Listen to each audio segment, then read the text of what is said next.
हजरत अबू सुफियान बाद में मुसलमान हुए और ये भी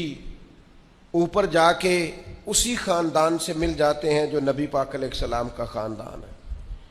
लेकिन बुखारी शरीफ में अजीब रंग है, जब हिरकल बादशाह ने इनसे पूछा ना, वो एक बड़ा मारूफ मुकालमा है बादशाह का इनके साथ। बादशाह ने जब इनसे पूछा कि वो जिन्होंने ऐलान नबुव्वत किया हसबन नस्बन कैसे, ये बरादरी और कबीला ऊपर जाके एक ही है, लेकिन जब बादशाह ने दरबार में खड़ा करके जनाब अबू सुफियान से पूछा, अभी मुसलमान नहीं हुए थे, मुखालफत पर लश्कर कशी किया करते थे, लेकिन उस मकाम पर भी कहने लगे उनके कबीले के बारे में ना पूछो,